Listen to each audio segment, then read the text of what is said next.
மக்கள் முன்னேற்றக் கழக சேர்மன் ஆர்.எல். வெங்கட்ராமன் அவர்களுடன் முன்னாள் எம்.எல்.ஏ. சுவாமிநாதன் நேரில் சந்தித்து புதுச்சேரியில் எதிர்கால அரசியல் நடவடிக்கை குறித்து ஆலோசனை நடத்தப்பட்டது.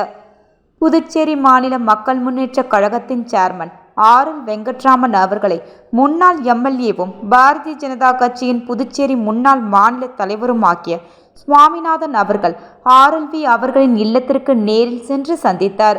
அப்பொழுது இன்றைய அரசியல் சூழ்நிலை குறித்தும், எதிர்காலத்தில் புதுச்சேரி மக்களை காப்பாற்றவும் புதுச்சேரியின் தனித்தன்மையை பாதுகாக்கவும் எடுக்க வேண்டிய நடவடிக்கை குறித்தும் விரிவாக கலந்து பேசினார். புதுவையில் வாக்குகளை விலை கொடுத்து வாங்கி வெற்றி பெற்று சட்டமன்ற உறுப்பினர்களின் நடவடிக்கைகள் குறித்தும், அதனால் புதுவை சீரழிக்கப்படுவது குறித்தும் விரிவாக கலந்து பேசினோம். ஆகவே புதுவையில் என்ஆர், பிஜேபி, காங்கிரஸ், திமுக, அதிமுக கூட்டணி கட்சிகளை தவிர்த்து வருகின்ற 26ஆம் ஆண்டு அமையும் ஆட்சி புதிய உத்வேகத்துடன் செயல்படக்கூடிய ஆட்சியாக அமைய வேண்டும் என்று புதுச்சேரி மாநில மக்கள் முன்னேற்றக் கழகம் நிலைப்பாடு கொண்டுள்ளது. அதை நிலைப்பாட்டை கொண்டுள்ள எம்.எல்.ஏ. சுவாமிநாதன் அவர்களும் இந்த அடிப்படையில் நாங்கள் இணைந்து செயல்படுவது என்பது குறித்து ஆலோசனை செய்தோம். இது சம்பந்தமாக கழக தலைமையுடன் கலந்து முடிவெடுப்போம்.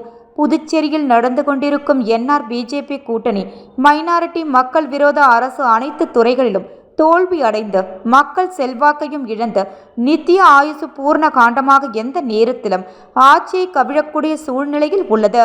எதிர்க்கட்சிகள் வாய்மூடி மௌனமாக இருக்கிறார்கள்.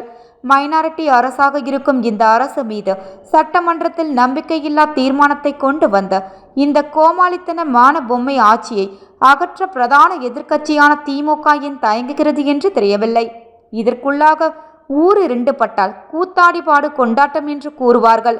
அதே போல புதுவையை கூறு போட்டு விற்பதற்காகவே ஒரு வியாபார கூட்டம் அலைந்து கொண்டு இருக்கிறது. இவற்றையெல்லாம் எதிர்த்து புதுவை மக்களை காப்பாற்ற மிகப்பெரிய அரசியல் கட்டமைப்பு தேவைப்படுகிறது. இதற்கு மக்கள் நலனில் அக்கறை கொண்ட அனைவரும் ஒன்றிணைந்து செயல்பட வேண்டும் என்கின்ற சுவாமிநாதன் அவர்களின் கருத்தை நான் ஏற்கிறேன். அதற்கு புதுச்சேரி மாநில மக்கள் முன்னேற்றக் கழகத்தின் கதவு திறந்தே இருக்கிறது. அதற்கு எந்த அடிப்படையில் இணைந்து செயல்படுவது என்று ஆலோசனை செய்தோம். அனைவரும் ஒரு தலைமையான கீழ் ஒன்றிணைந்து புதுவையை காப்பாற்ற உறுதி ஏற்போம்.